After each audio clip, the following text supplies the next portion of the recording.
জ্বর, ঠান্ডা, কাশি এই সমস্যার সময় আপনি কি খেলে আপনার রোগ বহুগুণ বেড়ে যাবে? এই বিষয়গুলো আমাদের অনেকের কাছেই কিন্তু পরিষ্কার নয়, যার কারণে এখন জ্বর, ঠান্ডা, কফ, কাশি বা সিজনাল ফ্লুতে বেশি করে ভুগতে হচ্ছে।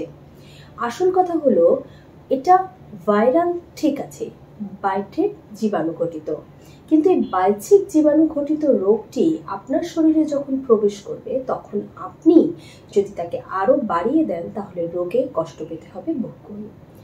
আমি শ্রাবণী প্রামাণিক, একজন আয়ুর্বেদিক ফিজিশিয়ান হিসেবে আপনাদের সঙ্গে আজকে জ্বর, কফ, কাশি, ঠান্ডা থেকে কি করে দ্রুত মুক্তি ঘটবে এই বিষয়টি নিয়ে আলোচনা করছি। যখন আমাদের শরীরে জ্বর, কফ, কাশি সেটা বাহ্যিক যে কোনো জীবাণুর দ্বারা অর্থাৎ ভাইরাস দ্বারা বা এমনিতেই যখন সংঘটিত হয়, তখন দেখা যায় যে সেটা নানা কারণে হতে পারে। তবে সাধারণত যদি কফের প্রোডাকশন বেড়ে যায় শরীরে, অর্থাৎ কফ বা শ্লেষ্মা বেড়ে যায়, তখন কিন্তু রোগটি বহু গুণ বৃদ্ধি পায়। তাই এই সময় যদি আপনি ভাত, রুটি বা শর্করা জাতীয় খাবার বেশি করে খান, সেটা হতে পারে গুড়, মিষ্টি এই ধরনের, তাহলে কি হবে যে আপনার শরীরে কফের প্রোডাকশন আরো বাড়বে এবং আপনার ঠান্ডা, কফ, কাশি বহু গুণে বেড়ে যাবে। যেমন শীতল খাবারও এই সময় খাওয়া যাবে না, যেটাকে আয়ুর্বেদ বলছে শীতবীর্য খাবার। সেগুলোর মধ্যে আছে দই, কলা, পাকা পেঁপে, এমনকি গুড়, মিষ্টি এই ধরনের সব খাবার।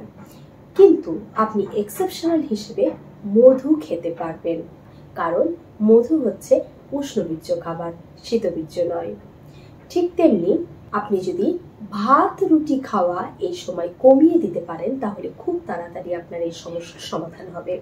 আজকে আমি আপনাদেরকে দেখাচ্ছি এখানে সাবুদানা বা সাবুদানা। অনেকেই এটাকে সাবুদানা বলেন, কেউ কেউ বলেন সাবুদানা। এই জিনিসটা কি একটু দেখুন। এই যে এটা তো আমরা প্রায় সবাই চিনি, তাই না? এই যে সাবুদানা বা সাবুদানা। আপনি কিন্তু জ্বর, কাশির সময় আপনার শিশুকে বা নিজেও এটা খেতে পারেন। কিভাবে খাবেন? প্রথমে পরিমাণ মতো নেবেন। একজন মানুষের জন্য তার হাতের এক মুঠো পরিমাণই যথেষ্ট।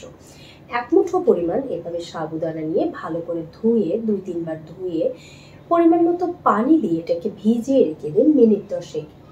তারপরে খুব হালকা ফ্লেমে, একদম কম আঁচে এটাকে একটু সিদ্ধ হতে দিন। একটু পাতলা স্যুপের মতো হবে। খুব বেশিক্ষণ ধরে ফোটাবেন না, তাহলে একদম আঠা হয়ে যাবে। এটাকে মিনিট 5-7 রান্না করার পরেই স্যুপের মতো হবে। এবারে এটাকে হালকা গরম গরম খেতে পারেন। সামান্য পিঙ্ক সল্ট এবং লেবুর রস দিয়ে খেলে কিন্তু এটার স্বাদও ভালো লাগে। এটা খেলে দ্রুত আপনার কফ, কাশি কমে যাবে এবং এনার্জেটিক বলে আপনার শরীরে এনার্জির ঘাটতি হবে না।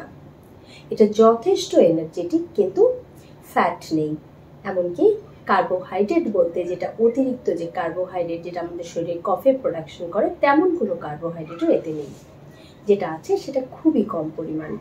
আবার এটা এনার্জেটিক বা শক্তি সমৃদ্ধ হওয়ায় এটা খেলে খুব উপকার হয় শরীরের। এতে ক্যালসিয়াম, প্রোটিন এবং খনিজ উপাদান রয়েছে।